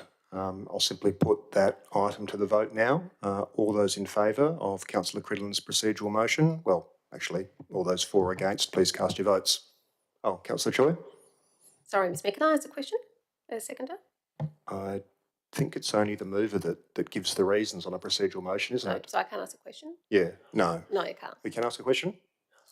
All right, ask a question, please. Okay, thank you, Mr Mayor and Director Adams. I'm just wondering, June, will that be sufficient time for the city to have a draft policy of its own ready as well to maybe review alongside this policy that we're deferring? And is it the current belief that the regulations will be updated for June as well, by June, or has there been some sort of update in terms of that information as to timeframes? Ms Shaw? Thank you, Mr Mayor. Yes to both questions. So yes, that would give us sufficient time to have our draft. It's been prepared. We're awaiting the regulations to be released so we can update our draft version in accordance with the regulations. And we haven't received any further updates from the state government that would suggest that that timeframe would be deferred. Thank you, Ms Shaw. All right, councillors, I'm putting Councillor Cridland's procedural motion to defer to the June Ordinary Council meeting to the vote. Please cast your votes.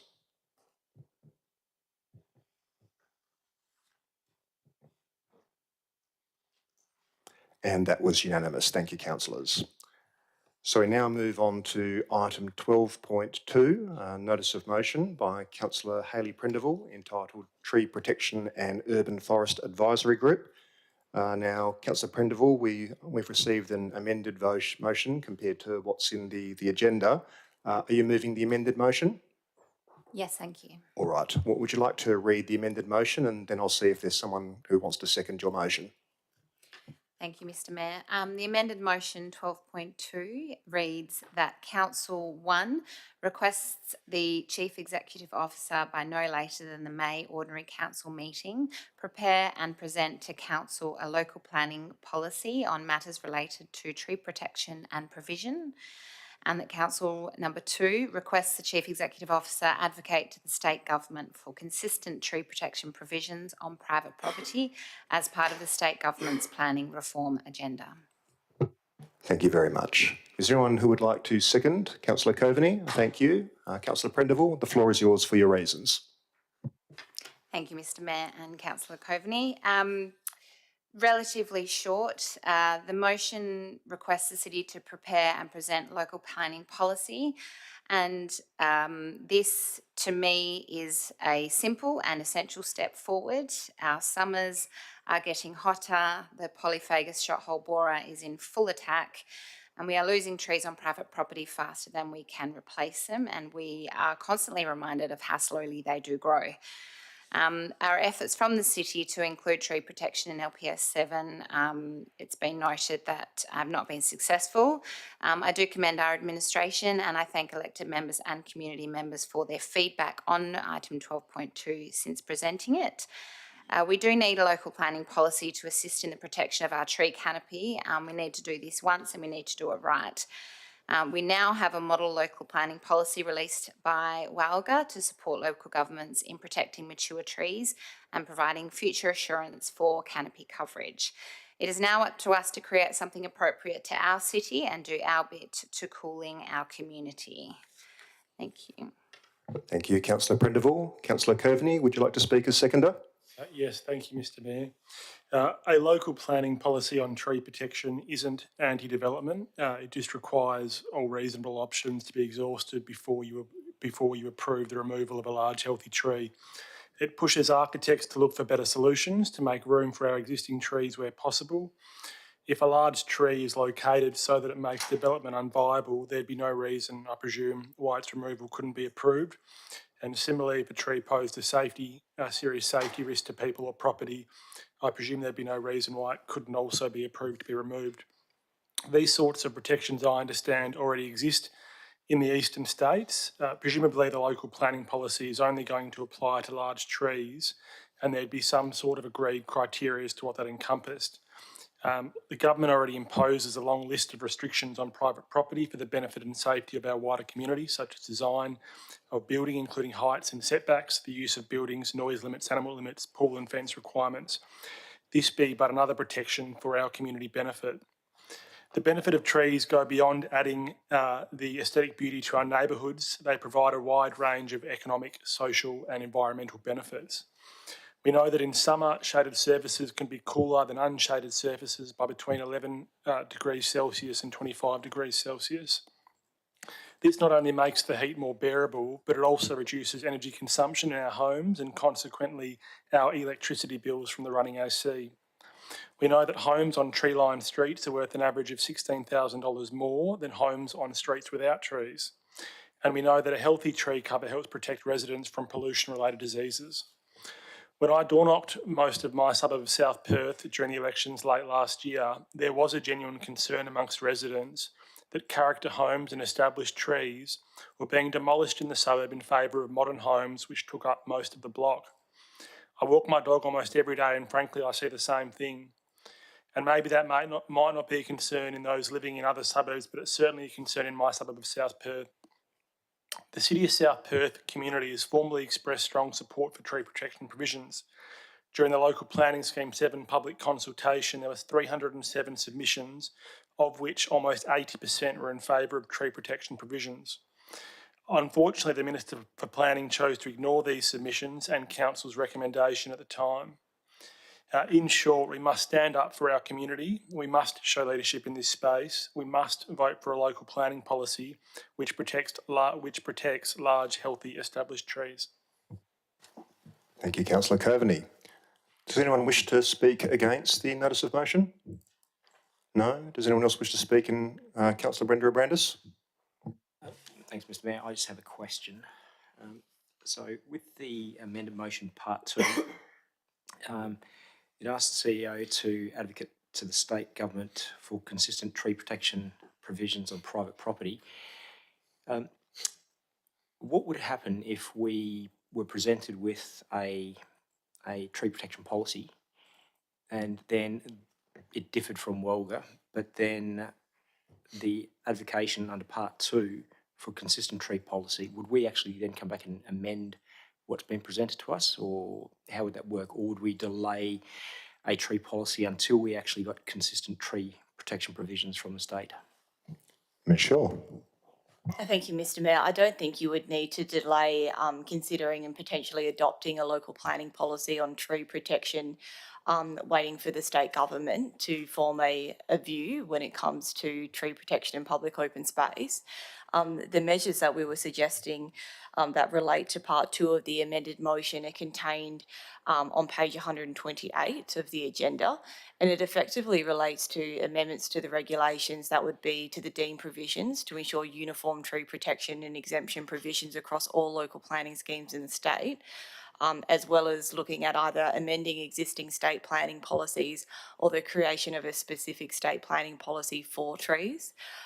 If it was a case that the state government adopted a state planning policy that provided provisions that otherwise differs from the local planning policy provisions, Council would be required to amend its local planning policy to address the requirements contained within the state planning policy. Thank you, Ms. Shaw. Councillors, anyone to speak either for or against the notice of motion? Councillor Choi. Thank you, Mr Mayor. Unfortunately, I do need to speak against this motion. Whilst I do not have an issue with the intent of the motion as now amended, or with the council endorsing a tree policy per se, I am concerned with a policy of the type sort being designed and implemented that may be too prescriptive or have unexpected consequences that we may not be able to comprehend or appreciate right now. Whilst we have previously been advised that the increasing amount of development occurring throughout the district has given rise to the increased loss of trees on private land, that in no way can be made up by the continuous planting of trees on public open spaces, and with the appearance of an impetus across local governments to do more in this space, and with the West Australian Local Government Association, known as WELGA, taking up the flag, and having no doubt that protecting trees on private property will derive numerous benefits, mandating such protection to the extent outlined in the WELGA model, tree retention local planning policy, as opposed to what this former council has endorsed in terms of the more bespoke tree retention provision in Local Planning Scheme 7, could present several challenges. These include, but are not limited to, challenging property rights, local enforcement issues, increased cost burdens on property owners, and increased potential for conflicts between neighbours and with the local government.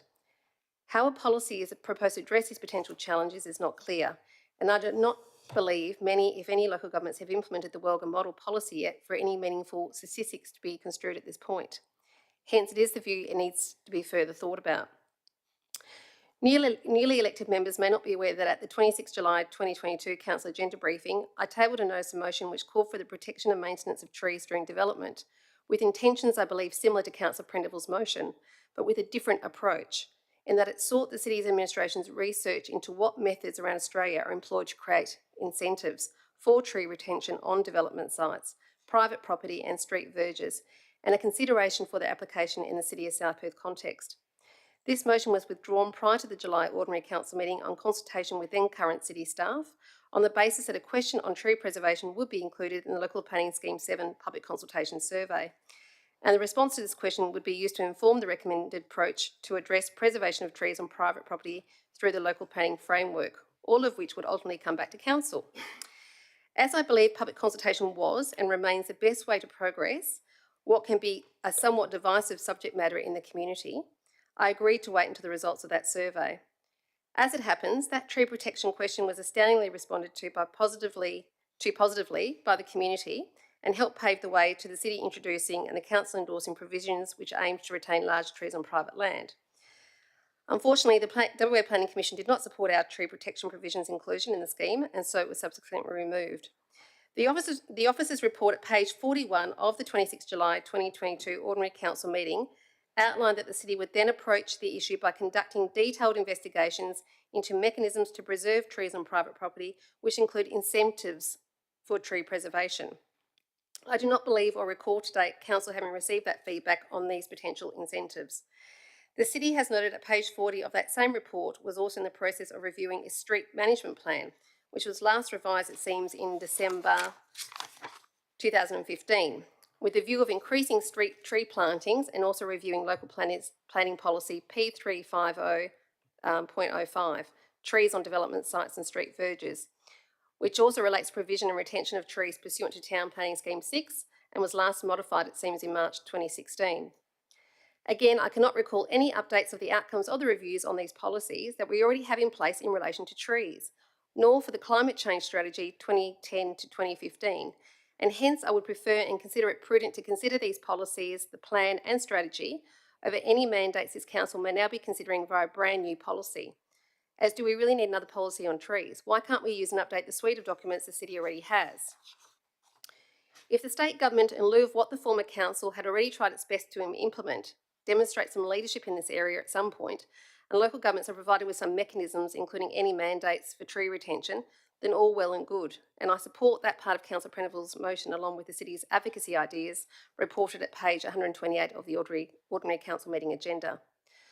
What I'll also continue to support at Council level is the incentivisation of tree preservation through financial incentives or cutting of red tape or other suitable means that the City can determine. This, along with policy review, advocacy, and the City and Council continue to collaborate with various community groups within the district and other stakeholders to promote tree stewardship and overall environmental initiatives to help achieve conservation goals without, at least this stage, resorting to mandates, is, I believe, the best way forward on this issue at this point. For all these reasons, I regretfully cannot support Councillor Prendeville's motion tonight, although I would like to acknowledge her time, efforts and contribution to this important topic, and I trust we will keep communication channels open. This includes the city potentially Councillor considering... Choi, that's 5 minutes. Does anyone want to move a motion? Councillor Brenda Abrandis, anyone to second the motion? Councillor Prendeville, thank you. Councillors, please cast your votes on Councillor Choi getting another 5 minutes. And that was unanimous. Please continue, Councillor Choi. Thank you, Mr Mayor, and thank you for Council's indulgence. I'm almost there. This includes the city potentially considering holding an elected member workshop in the future with independent environmental expert involvement to discuss the full array of environmental challenges the city faces now and into the future, as I don't think the debate can continue being minimised to trees. I think we owe deep consideration on the broader issue of the environment in a holistic manner to both our constituents and to future generations of the district, and to consider approaches that balance environmental conservation with property rights and community interests. And of course, all this takes time and expertise. It is a view that it cannot be dealt with in one motion on trees or in a single council meeting without proper workshopping and the community joining in the journey with us. So thank you for your time and consideration of my views on this item, and I'll leave it there. Thank you, Councillor Choi. Councillors, Councillor Wall, would you like to speak? Thank you, Mr Mayor. I'd just like to speak in favour of the motion. And thank you, Councillor Prendeville and Director Shaw, for your collaboration on this amendment. So this is a motion that I do ask each one of you to endorse, because we have two current problems. Firstly, we have a problem with the shot hole borer. That is affecting trees right now within our district. DPIRT have published a notice in the Government Gazette and is removing trees affected by shot hole borer. There is some evidence to suggest that trees that are under stress are also more likely to be affected by the shot hole borer. The devastation to the leafy green suburbs of the city of South Perth is obvious, and I'm hoping that the problems associated with the shot hole borer can be brought under control, but this makes it even clearer to all of us that trees remain within South Perth need to be protected. The second problem is that persons developing land are clearing land ahead of any development application being lodged, so that the city does not get the opportunity to consider whether to retain the trees on the land. It is possible to have both development and tree retention, and this is very evident in the eastern states, where there have been for some time similar protections in place to ensure the retention of tree canopy. Yes, it is a change, but it is necessary, and particularly in light of the current rapid destruction of the tree canopy due to the shot hole borer. I do love South Perth and its leafy green streets, and I love the jacarandas in my locality, and I love the fact that we do not just have back-to-back unit development, and in fact the leafy green neighbourhood is one of the reasons why our properties attract the values that they do. Nevertheless, it is a reality that there will be greater intensification of land uses within our city. State government policy has identified higher density development for our locality and made amendments to its own planning policies, and in doing so, it has overridden the provisions of our local schemes and it has taken away development control from local governments. However, what we can do is put in place policies that properly guide the way in which we can retain as much of our tree canopy as is possible. We've all just lived through a very hot summer, and let me assure you that without trees it would be even hotter. Having worked with several environmental scientists on many aspects of development, I am convinced of the research and of the science. Sometimes you need to know what you don't know, and to be quite honest, through my journey working with several highly qualified experts, I have learned that there is a great deal of research that shows that trees are important for our community, not just because they are a great place for our kids to climb or that they look aesthetically pleasing, but because they are the very fabric and fibre of what our community represents. Our community is a treed community where we all love driving through the tree-lined streets. Our community and the amenity of our community is made up of the trees that developers so quickly remove before making an application for development approval, and we have to stop this. I consider it is important to incentivise developers to retain mature trees, and this is not too hard. It can be done by way of a policy that provides developers are permitted to remove trees, but where they do, they may be required to replace those trees with more.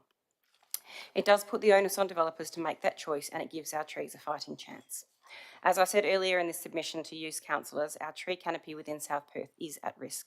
If we do nothing, we run the risk of becoming a suburb denuded of trees with scientifically proven latent heat effect, where the appearance and the amenity of our locality will be significantly undermined. So I ask each one of you to be courageous together and take a bold step forward to ensure that, at least in South Perth, our trees are properly protected. We couldn't do it through our town planning scheme amendments, but we can do it through a local planning policy. And I ask for your support for this motion tonight. Thank you. Thank you, Councillor Wall. Is there anyone else who would like to speak either for or against who hasn't already spoken? No. In that case, I'll invite Councillor Prendeville to wind up if you would like to do so. You have 5 minutes. Yes, thank you, Mr. Mayor. I'll be brief. I appreciate everyone's comments and I do very much appreciate Councillor Choi's views. And I hope we can all work together to combat all aspects of climate change that we are facing. It's a very, very broad topic with lots of pressing issues within that. For me, this motion is focused on tree protection and provisions because it's a pressing issue that needs to be addressed now. I think it needs to be timely. We know that trees contribute significantly to our health, urban cooling, livability, neighbourhood amenity. It goes on, and we hear about it a lot.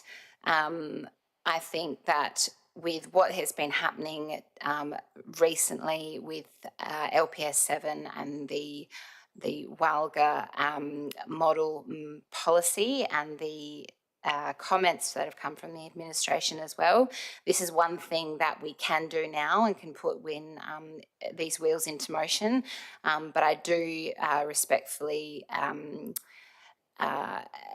comment that there are wider issues at stake, and I think we all need to be addressing everything. I understand that, but for me, I find this is a very important thing that we can and need to do now. So I urge you to support 12.2. Thank you. Thank you, Councillor Prendeville. Councillors, I'm putting item 12.2 to the vote. Please cast your votes.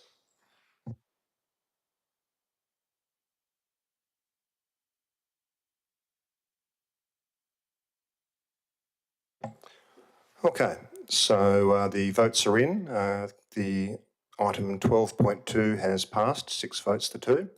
And for those who are listening via YouTube, the votes are as follows. So those who were in favour were Councillor Prendeville, Councillor Coveney, myself, Mayor Milner, Councillor Sousa, Councillor Waugh and Councillor Cridland. Those who were against were Councillor Choi and Councillor Brenda Abrandis. Okay, so moving on to item 13. Question from members. Item 13.1 is responses to previous questions from members taken on notice. That's nil.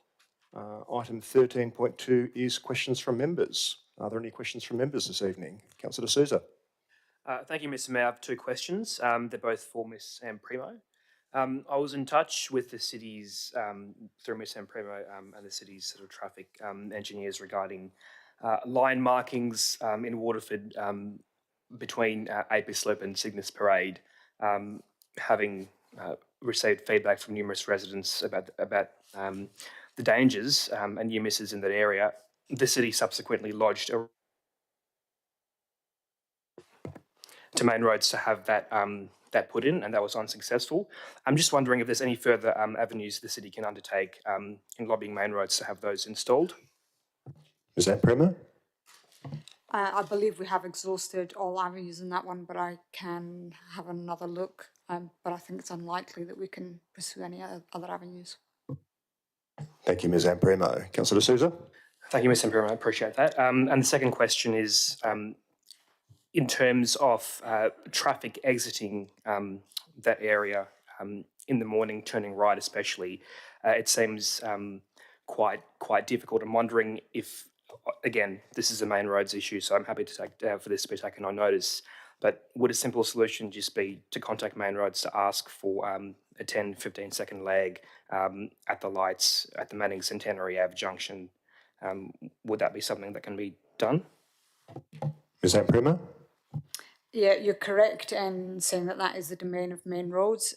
We can contact them and look and see if there's anything that can be done with the phasing. However, they are phased to increase the capacity through the main roads rather than accommodate traffic joining from local roads. Thank you, Ms. Ampremo. Any further questions, councillors? Councillor Cridland. I'm sorry, I'm just trying to find it. I had it here a second ago.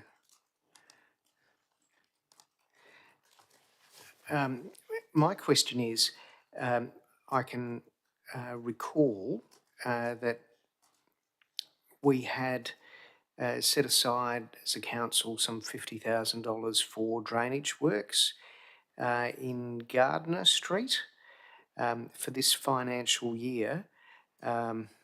Because there'd been some flooding, I think it might have been 53 Gardner Street.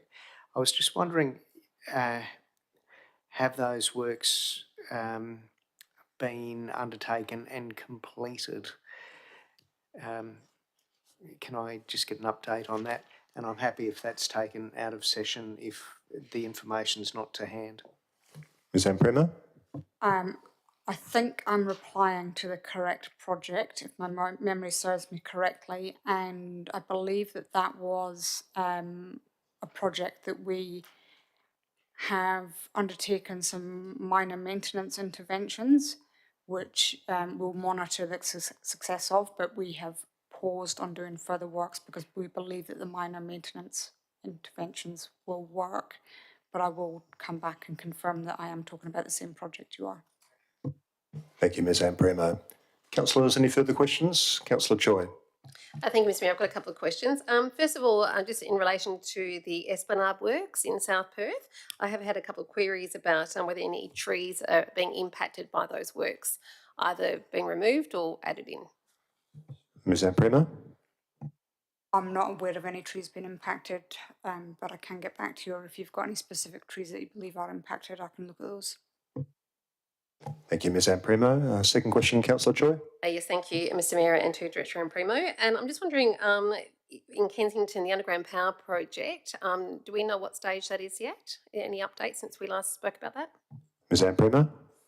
I don't believe that there's any further update. The last update we gave to council said that they were working through the estimate. They are, I think, at an E30 at the moment. So they're getting information back to the contractor. We require them to have an E10 estimate before we will present a report to council and ask for endorsement to proceed with that. Thank you, Ms Amprema. Any further questions, councillors? No. Okay. That brings us to item 14 of the agenda, which is new business of an urgent nature introduced by decision of the meeting. We do have an item before us here.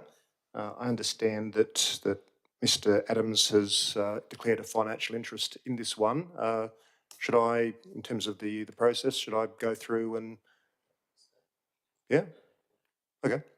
All right. Okay, so councillors have been asked to consider whether this item qualifies for inclusion on the agenda under clause 5.4 of our standing orders, which deals with when items can be accepted urgently and at late notice.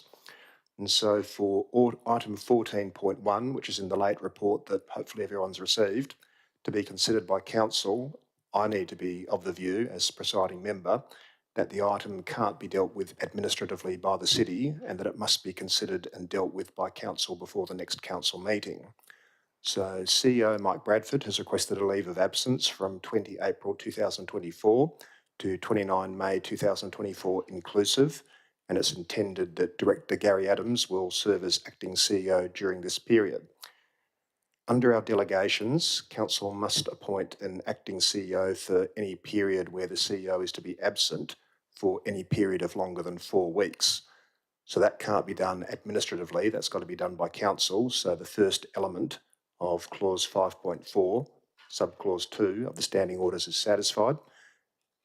And in addition, the period of leave requested by CEO Bradford commences on the 20th of April, and the next council meeting is scheduled for 23 April. So we should deal with this item tonight, and that means that the second element of clause 5.4 of the standing orders is satisfied. So under the circumstances, I'm moving a motion under clause 5.4, subclause 1 of the standing orders in terms of the officer recommendation before us, which appears at page 4 of the late report as follows. That council appoint Director Corporate Services Gary Adams as Acting Chief Executive Officer for the period of 20 April 2024 to 29 May 2024 inclusive. Can I have a seconder for that motion, please? Councillor Coveney, thank you. Councillors, does anyone oppose this? No. In that case, I'll simply declare it carried unanimously. And CEO Bradford, on behalf of council, I hope you enjoy your break. That brings us to item 15 of the meeting, which is ordinarily where we would close the meeting to the public if there was any reason to do so, but there's no reason to do so this evening. And that in turn brings us to item 16, which is closure. So before I close the meeting, I'd like to thank everyone for their attendance and participation this evening. I declare the meeting closed at 7:55 p.m. Thank you all and good night.